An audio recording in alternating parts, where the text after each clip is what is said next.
Right, good afternoon. Hi, Martin. Great to be on the call with you. And for our listeners, a quick introduction. My name's Olly Hicks. I'm a director at Arksen and also an ocean adventurer of some sort. Rode a few oceans in my time. So delighted to catch up with Martin, who has recently finished rowing the Atlantic and the Atlantic rowing race. And so we're just catching up with Martin to hear from the horse's mouth how that trip went, the highlights, lowlights, the training and the highs and the lows, really. So without further ado, congratulations, Martin. Fantastic effort. Longing to hear how you did. I was following closely on the WhatsApp group. It was actually the bane of my life at some points, but keen to understand, how you've been since the finish of the race. Yeah, thanks, Olly. And yeah, I fantastic experience, absolutely fantastic experience. Last time we spoke, it was before setting off, and a lot of sort of anxieties, concerns as to how it would happen, how I would get on, and suddenly here we are. I've done it, finished, back, and had a fantastic time. Absolutely brilliant.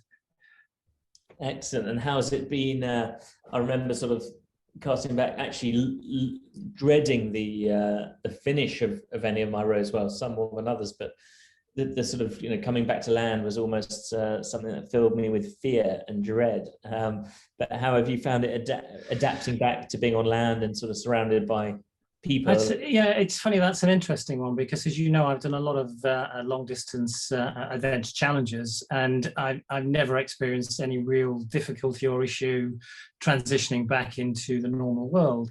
And I didn't expect that this time round. So it was actually quite a surprise that it has taken me quite a few months to actually ease myself back into normality, to feel as if I'm part of the world again, and actually not to be thinking about my next challenge and wouldn't it be fun to still be out on an ocean? And that has surprised me. That really did surprise me because it's probably discombobulated me, if that's the right phrase, for some time. I see it as a good thing because it clearly means there's other things I want to do as well, but it wasn't expected. Absolutely. I remember really struggling when I got back after 4 months at sea, having to sit down at a dinner, and you had all these bloody knives and forks. And of course, I didn't know how the knives and forks worked, having not used them, but being bamboozled by all this cutlery.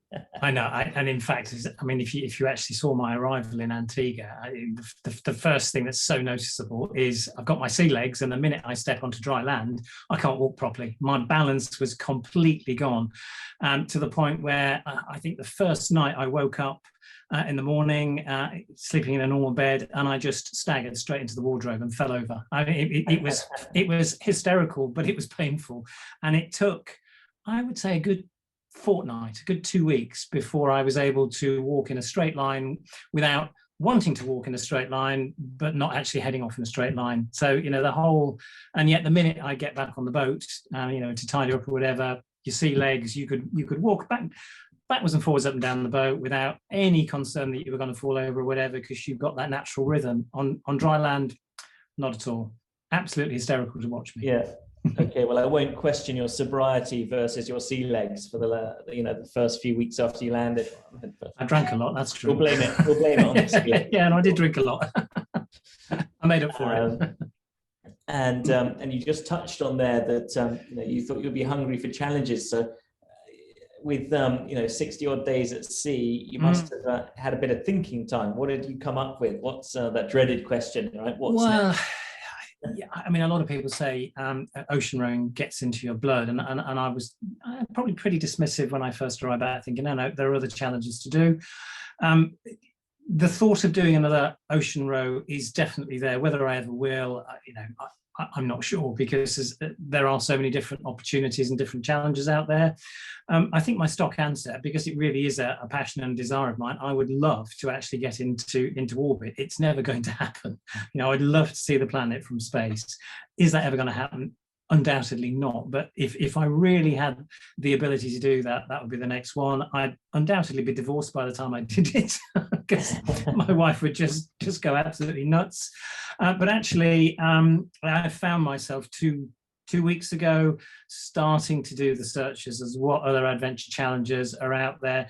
Probably the next one will actually be what sounds fairly tame, but I fancy just cycling from Land's End to John O'Groats, which will take me about 9 or 10 days, and that seems like a nice way of just easing myself back into something different. It's a lot cheaper, and it's probably more straightforward. So, but undoubtedly, many more things to come. Some of them will include my wife this time round. I've made that promise, and we've got a few ideas up the sleeve there as well. So, but yeah, undoubtedly there will be more challenges, definitely. Remind us of the inspiration of why you wanted to do the row. Yeah, I mean, this goes way back to my teens and 20s, when I had really bad clinical depression and really couldn't function effectively, couldn't hold jobs down, relationships, couldn't really achieve anything in those sort of 10 or 15 years. And it was exercise and all of that physical activity that finally turned my head around and made me very aware that there are many things in life you can do with the right motivation and the right help and support. And for me, it really became this whole concept of unfulfilled potential, knowing after I'd gone through all that I really probably did always have the ability to do it, and it was time to make up for lost time. But then backed by, if I can do it, having gone through all of that, then anybody really who has the desire to do something that really is important to them will find the will find the strength. And if I can be an inspiration from that perspective, at whatever age and whatever background and potential illnesses that somebody's had, then that's very much part of the motivation. If I can do it, anybody else can. Sure. And obviously people can see the pre-race discussion that Martyn and I had, whatever it was, 4 months ago or so. It's longer, I think. Yeah. On Martyn's website or the Arksen website. Anyway, we can put the URL in the chat.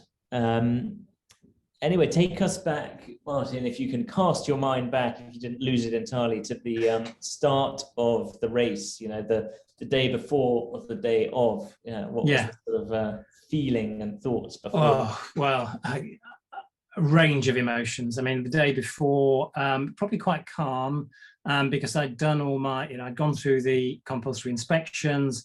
I'd done a trial row on the boat outside of the marina, in La Gomera, taken it out onto the temporary course, tested everything, and then rowed back in, really just to re-engage with the boat and get my confidence, that and be out in the open ocean again. And that was a real big tick in the box for me. That really calmed me down and relaxed me. So the day before was really just, there isn't much to do. Everything was done. Spending time with my wife, just relaxing as best I could. The day of the race, I mean, range of emotions from abject terror, anxiety, to huge elation. And I caught myself watching the start video last Saturday. Actually, I'd never seen it, the actual start video provided by Atlantic Campaigns. And looking at myself, just as I'm being pushed off, I'm thinking, oh, there's a really confident looking chap. I know that at that moment, to coin a phrase, I was bricking it. I felt sick. I had a dry mouth to beyond what you would ever imagine. Tongue stuck to the roof of my mouth, and actually all I wanted to do was to make sure that I got out of the harbour without hitting the harbour wall, any other boat, and certainly not the Fred Olsen ferry, which is a challenge in itself. Right. And then getting round the first part of the exit, looking at least half decent, as if I could row. And I'm sure that was probably the same for every other solo, every other team. Nobody ever coughs up to that. But that is the, please don't let me mess this up as I leave, because it's on camera for perpetuity, it's live, and I really don't want to look like an idiot. So that's the range of emotions I went through. Oh, absolutely. It brings it all back. And I don't think the leaving element ever gets any better. I remember when I set out to row for the Atlantic in 2005, and I was sick the morning I left. It was the first time I've ever been physically sick through nerves. That's an extraordinary visceral reaction or physical reaction to a something you're about to do, isn't it? Quite extraordinary. But Yeah.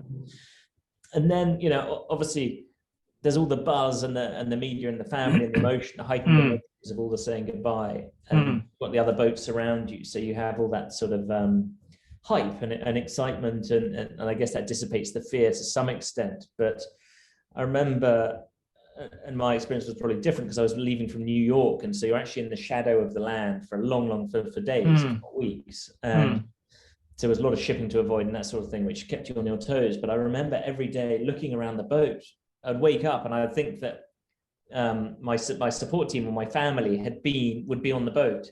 It was this extraordinary, you know, nonsensical reaction. But I guess we'd been living and working together so closely, getting the boat ready. And it took a long time to disconnect and realize that sense of alone. You are now alone. Yeah. I don't know, when did that land or dawn on you? I think it truly on your Todd.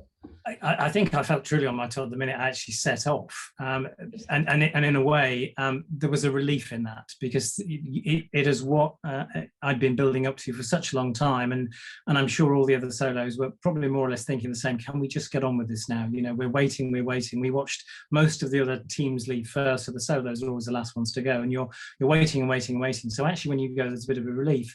I think the first day or so, you're high on the adrenaline rush, and you can see most of your other competitors, and there is that innate competitiveness to go, well, am I ahead, am I behind, can I catch somebody, you know, and actually what you do is or what I did, I found that I was able to just focus on all of that and not really have any awareness as to how far from land I was getting.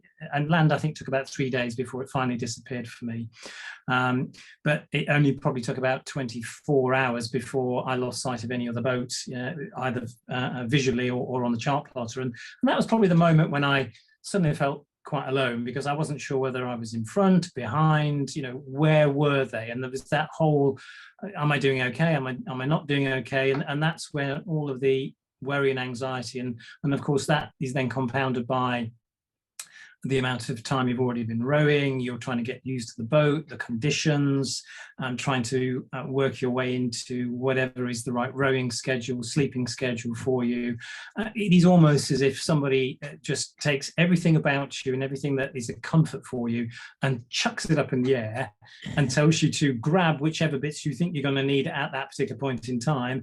And 90% of it drops in the water, and you're scrabbling for it for the next, 3 or 4 days. So yeah, and that went on for some considerable time. And they do, it is fairly well known that they will say you probably will have your lowest moment after about 7 to 10 days. You know, the first 7 days are quite tough because you're getting used to all of the conditions. Fortunately, I did not suffer from seasickness at all. Not once, not any major seasickness. The only nausea I ever experienced was rowing at night when it got so dark that I lost sight of any reference to the horizon, and the lights from the instruments tended to disorientate me. So I just chuck a seasickness pill and that would sort itself out in 20 minutes or so. So I would say those first 7 to 10 days were both exhilarating, incredibly scary, and with incredible lows as well. You know, what have I done? Why did I decide to do this? I can't cope. You know, that every emotion, every emotion on the planet in that period of time, definitely. Sure. And on the condition side of things, for those not familiar with the sort of the weird world of ocean rowing, the Atlantic rowing race goes from the Canaries in a sort of moon shape or a smile shape, happy smile shape, from the Canaries to the Caribbean, and you end up in Antigua. And it's what the sailing boats do, known as the milk run, because you go in the trade winds and you sail south until the cream on the milk melts, and then you go due west roughly until you hit Antigua, and meant to be a relatively benign passage. And obviously, having rowed in the far north, I think it's I see it as the easy route, Martyn, to provoke you. But you're probably right. I dare say, what were the conditions like? Probably not sort of mill pond with a benign 10-knot breeze behind you all the way. No, not at all. It's probably fair to say that in comparison to some crossings, mine was reasonably benign, and I use that word advisedly. So there were mill pond conditions quite early on, which is both incredible but also frustrating. It's incredible because you've got this vast ocean and it's a flat calm, and you can see so far down into the ocean. It makes you want to just get off and swim, which we'll come on to later. But then interspersed with squalls or sudden gusts, but most of the time in those early weeks, going in the wrong direction. The wind and conditions not stunningly favourable, not westerlies. If anything, catching the tail end of lows going the other way and getting caught in microcurrents. I made the mistake of heading west a little bit too soon and got caught in a patch of both tail end of a low that had gone through, but also a series of microcurrents that just I would row and then I'd drift backwards and then I'd row. So on my chart, you can see where I've sort of almost looped the loop all the way down, and it took about 3 or 4 days to get out of that particular current. It was just highly frustrating, and that's really where the mental toughness or the mental fortitude has to kick in, because it is, as I'm sure you know, incredibly demotivating. Every time you're doing something that you're then going backwards, or you're just going nowhere, and you're tired and you're hungry, and absolutely. Yeah. And did you have to spend a lot of time on parachute anchor, which just explain what that is, maybe, Martyn? Yeah, well, a para anchor or parachute anchor is really exactly as it sounds. It's a big parachute that on the type of boat I rode, you throw out from the bow, the nose of the boat, if the conditions are substantially against you. So if you've got the wind blowing onto your nose, or the current drifting onto your nose, you put it out to prevent you drifting backwards as fast as the conditions would do that to you, or even at least hold your position. It's very helpful, but it's also very frustrating, because what it does is it creates an awful lot of rolling choppiness on the boat while you're on the power anchor. So you're not just sat there having a good time, you're being thrown around and tossed around in the boat. And I spent a total of 5 days on that power anchor in stints of probably 2.5 days, and then different, 12 hours a day. And in the end, I hated it because it's a very heavy piece of kit, particularly for a solo. So to get it over the side without getting the wire, the lines taut to recover it, in the end, it became my best friend, because I learned how to deploy it and pull it back on incredibly quickly. But to begin with, I hated it with a passion. I used to put it out when I stopped for lunch, Martyn. That's how much I loved it. But I spent 34 days on the bloody thing. Oh gosh, so my 5 days was nothing really, was it? Oh no, it's just horses. I was pretty lazy as well. I used to put it out in 10 knots of wind. Yeah. And it did not go backwards. Yeah. That is soul destroying. Yeah. And before the race, we'd obviously talked, and I think the thing you were most nervous or most anxious about was having to go over the side to clean the hull of any barnacles and what have you. So did you have to go over the side, and did you have any run-ins with any toothy or tentacled beasties? Well, yes and no. So the first time I went over the side, it was the flat calm I was talking about, and I knew at some point I would have to do it, and the conditions were just so perfect. And I do remember thinking, you're not going anywhere, because there's no current, there's no wind, and the boat's really sluggish, so the bottom probably needs cleaning. So I probably spent, I would say, a good half an hour preparing myself and gradually getting closer and closer to the edge. And then, there is that moment when you're sat on the edge of the gunwale and you have to commit. And yes, I did. I committed. I went in, and of course, when you're in the water, you suddenly realize that your head is way below the gunwale and the boat seems incredibly large. And the first thing I did was made sure I could get back out straight away. It was common sense. Let's, if you're that uncomfortable with being in the water, generally, just make sure you can get back out. And of course, once I'd done that, and then I started to clean the bottom of the boat and realized just how encrusted it was with the various barnacles and whatever. And then I did the other side.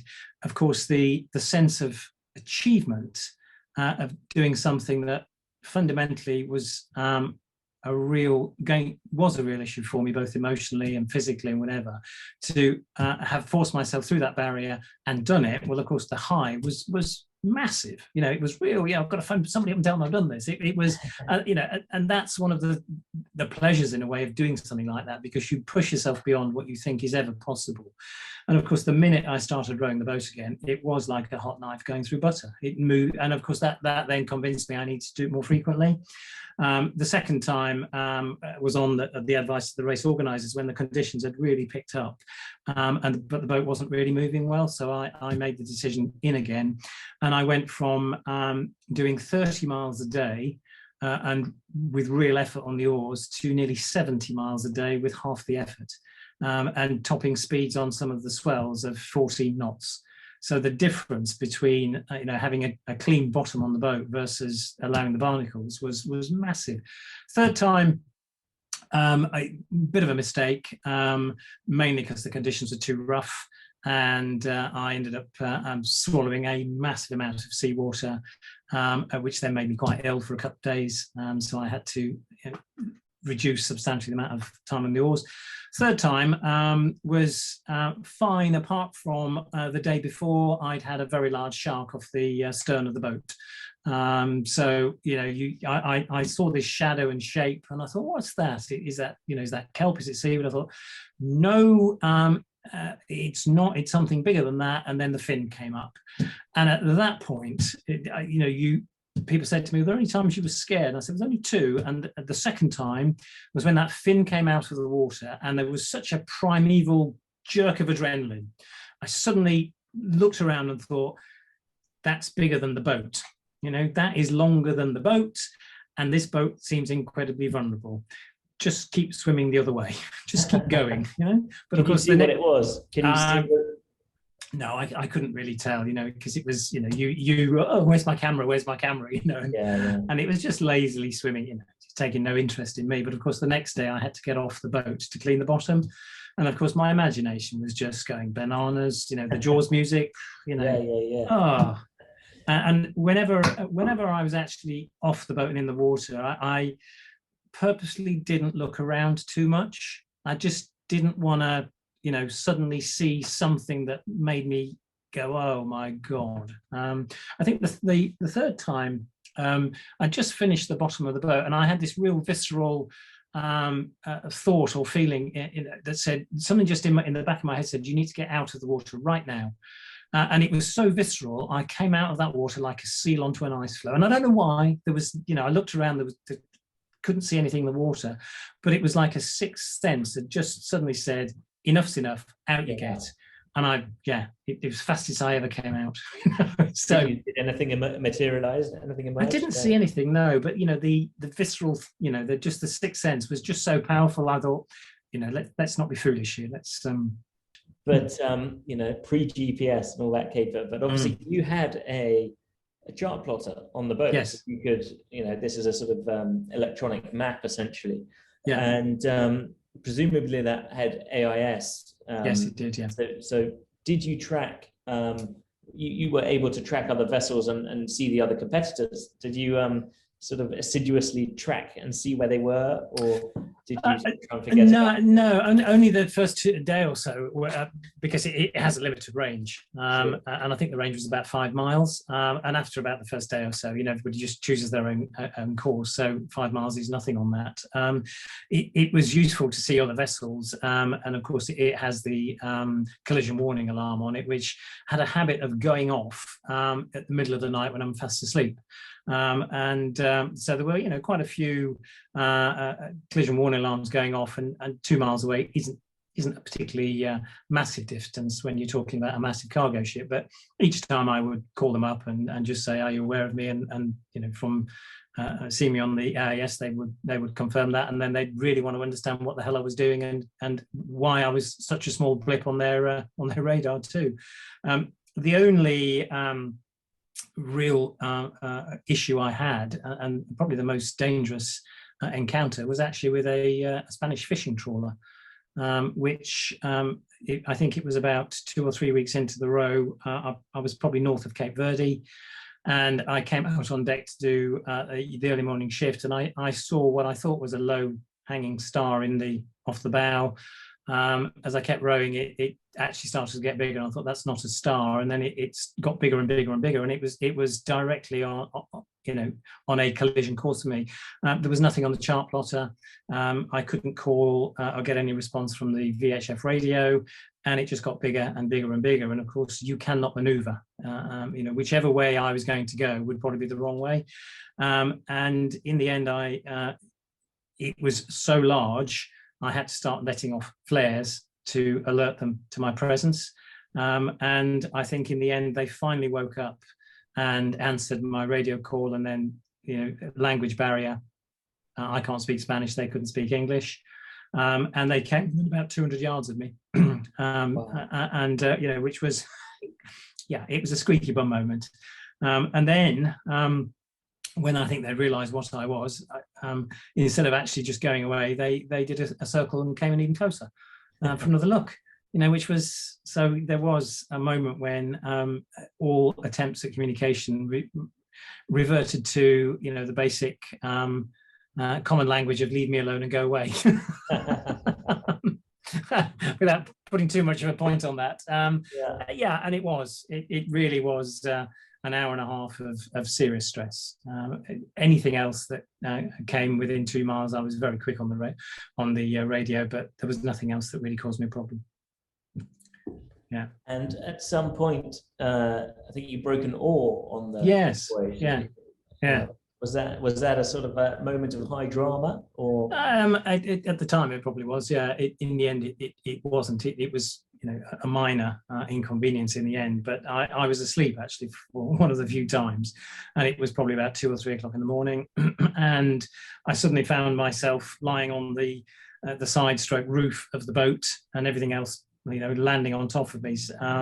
And what had happened is that a rogue wave had come along and just sideswiped the boat, tipped it onto its beam end, and I'd heard a crack, and I thought, I wonder what that is. Went out onto the deck, and my oar was hanging in 2 halves. What had happened is, the shock of the impact of the wave had knocked the oar out of its housing. It had gone vertical against the side of the boat, and of course the force of the wave and the force is just astronomical, and it just snapped it clean in half. I had spares, so I just pulled it onto the deck, and the next day just taped it all together as best I could, because where I stored the spares, they make a good sort of handrail to at least move up and down the boat. So it was useful to just have a semi-damaged or an oar that was in 2 halves, at least acting as a bit of a handrail. But yeah, that was probably the major piece of damage done to the boat. There was nothing else that happened of such magnitude. And just to try and get a handle on what your routine was, Martyn, did you do sort of 2 hours on, 2 hours off, or?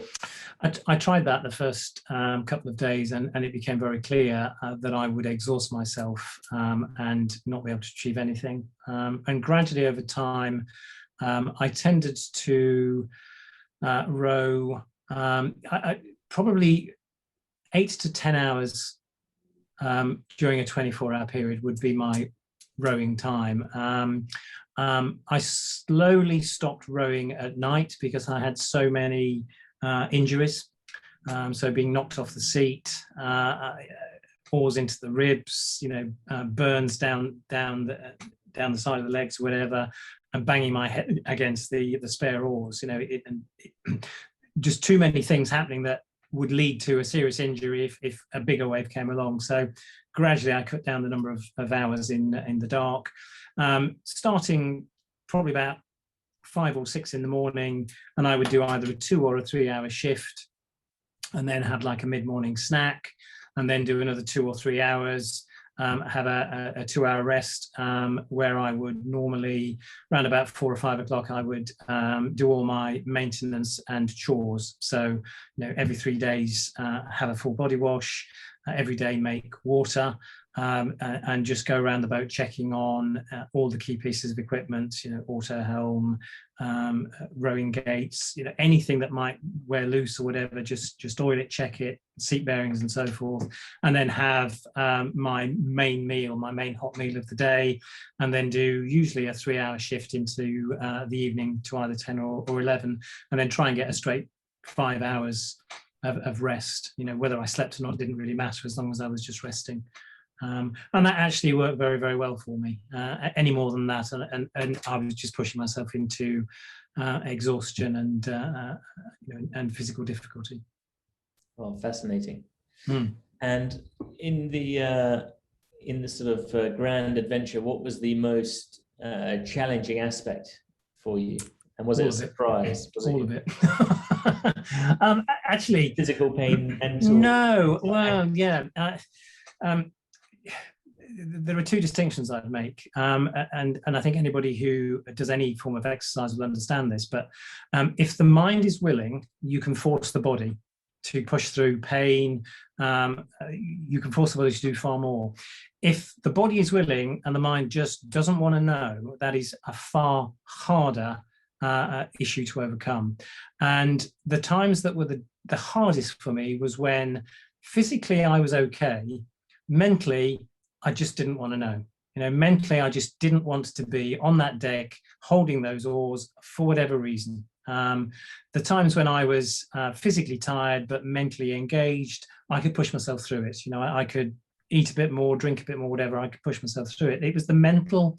It was the mental. It was working through why at that particular point, and there were many times that my mind just didn't want to know. So and I think I made the comment when I landed in Antigua that it was like 64 days of therapy on steroids. Which is probably true, because there were times when I really had to just, I was trying to row, my mind didn't want to know, and I was sitting on the seat thinking, well, what's the problem here? What is it? And sometimes it would just be straightforward homesickness. Straightforward, I need to talk to my wife. Those basic raw emotions that says I'm lonely, and actually just a call with my wife, shed a few tears, whatever, just a bit of encouragement, and you're re-engaged.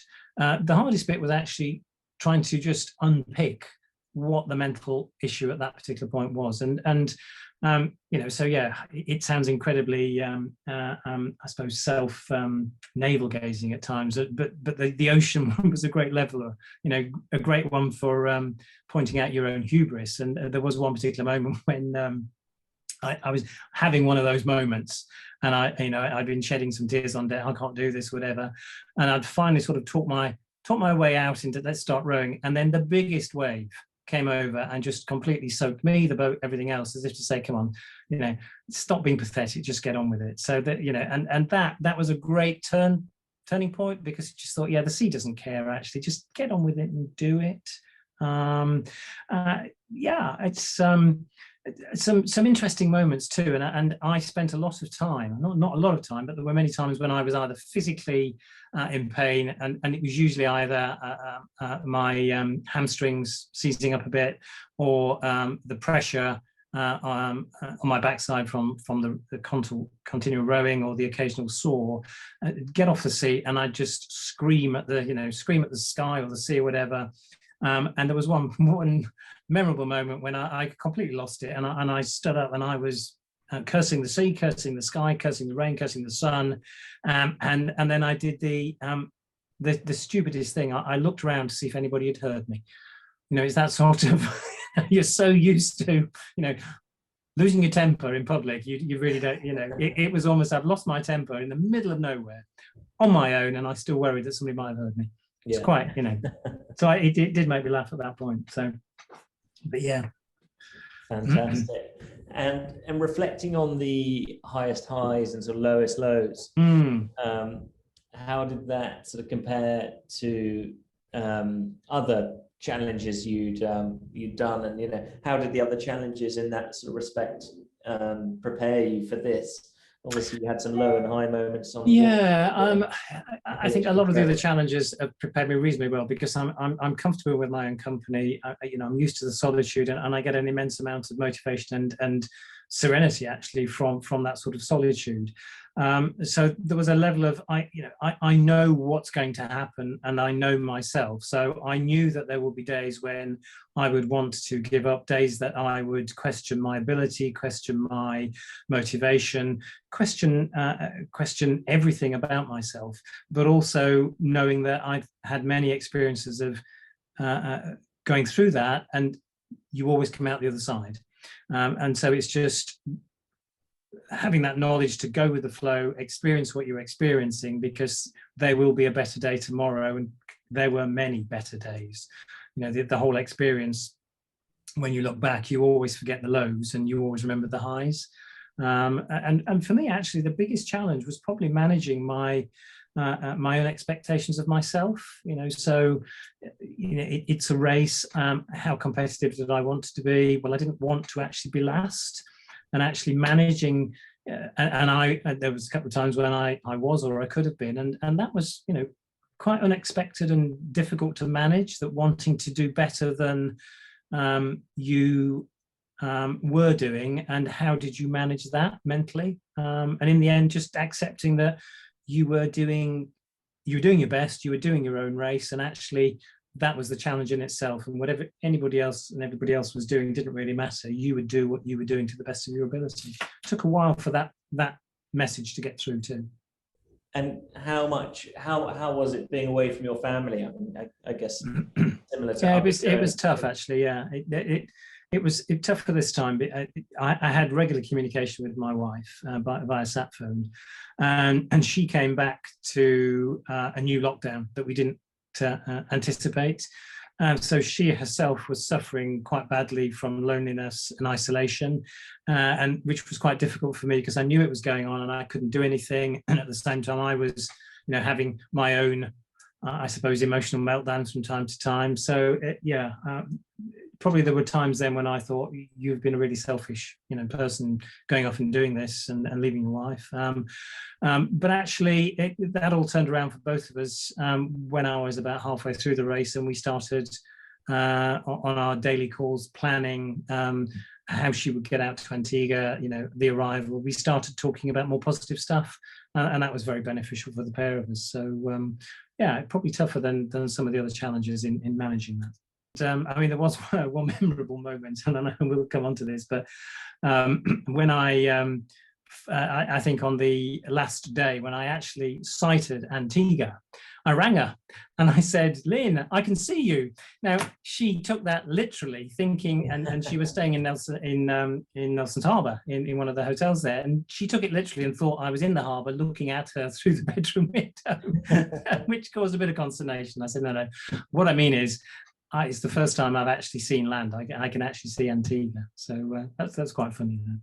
It was, And we'll come on to that bit, but also how technology and communications have opened up so much now. So you had obviously satellite phone, you could talk to anyone any time of the day or night, but also presumably you had email. And now, of course, I was amazed by the sort of productivity, or whatever is the word, of the WhatsApp. Yeah. The fact that you can send video and photographs, almost in real time on WhatsApp was. Yeah, it was helpful, but also that was a double-edged sword actually. That, because it's a satellite device called a BGAN, BGAN. So you have to align it to whichever satellite that you're closest to, and of course on a moving boat that's quite difficult. And when there's only one of you, that can take some time. So I wasted a lot of time trying to get the satellite link successfully. Then of course you communicate, and actually texting on WhatsApp was great. Short videos fine.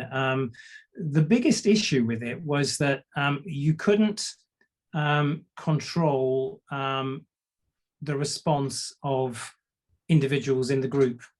And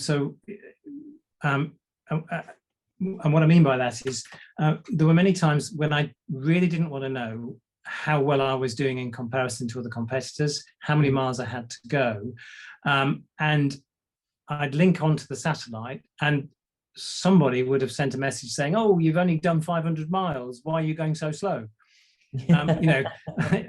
Or you've just been overtaken by somebody, which of course, is the biggest demotivational. So we had to very quickly make it clear to everybody that, by all means communicate, but do not give any detail of Martyn's course, speed, heading, direction, because it can be the fastest thing for him to jump over the side and swim away.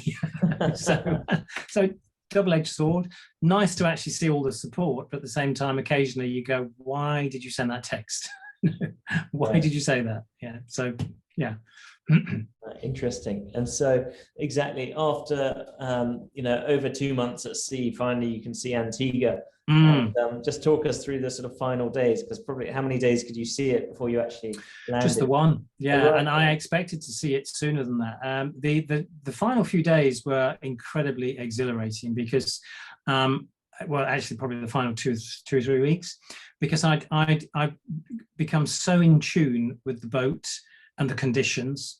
And you will understand this, you got to the stage where you could read the waves, you could read the swell, and you knew when to just hold off the oars or dig a bit deeper and pull a bit faster to get that extra bit of kick from a particular swell, but also keep your eye on the side swipes, the side swells, and also tuning up the auto helm depending on the conditions, changing the settings so that I didn't have to change over the auto helm more than once every 12 to 24 hours, which was a real benefit for me because it was in the opposite cabin to which I slept. So I was making great progress, great speed. I was averaging 65 to 80 miles a day by then. So, really flying.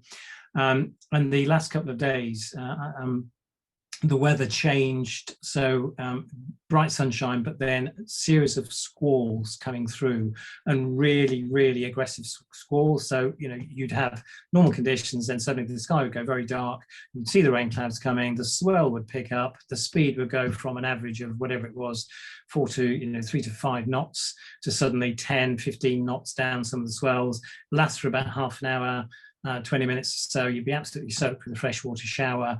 Incredibly exhilarating, because at that point I was confident enough to be playing around with the conditions. Let's see what we can get this boat to do without being stupid. But now the last day or the last night proved almost to be a bit of a nemesis on that one, because the squalls kept coming through, and in the middle of the night, the night before I'm due to arrive, the boat gets hit from the stern by the biggest wave. The massive thump, and I thought something, I thought the whole boat had broken in half. And what happened was it turned me sideways onto the swell. I was still showing I was going about 6 knots sideways, which is pretty scary because, there's a very strong risk there. If you've got 6 knots going sideways, you're going to turn over if anything increases on that. So, of course, it's pitch dark. Can't turn the boat round for 2 hours. I'm trying it with the auto helm, I'm trying it rowing. The force of the swell and the wind is so strong that I just can't do anything about it. Finally, the squall goes through, turn the boat round, go back into the cabin. Half an hour later, same thing happens again. So I spent most of that evening going sideways at 6 knots, worrying that I was going to get turned over on my last day. And then, of course, when I woke up in the morning, conditions were absolutely brilliant, flying along. And I think it was about 10 o'clock in the morning, saw Antigua and couldn't contain myself. It was fantastic. Finally, I can't believe I've done it. I'm finally here. The excitement and just couldn't stop rowing, couldn't stop not rowing, and up and down, get my course right, don't miss English Harbour, don't go flying past to Barbados or whatever. So yeah, incredibly exciting at that point, incredibly exciting. Fantastic. And I know we're now about to land in Antigua, but I didn't ask you if you did any fishing. I hadn't even time to feed myself. It's when you're a solo, it's just so full on. And I thought, no. People said, "Oh, you should fish." I thought, I don't know. I mean, flying fish get everywhere, as you know. And they just Right. hit you while you're rowing. They land, and you can always tell you've got a flying fish on deck because the smell is just appalling.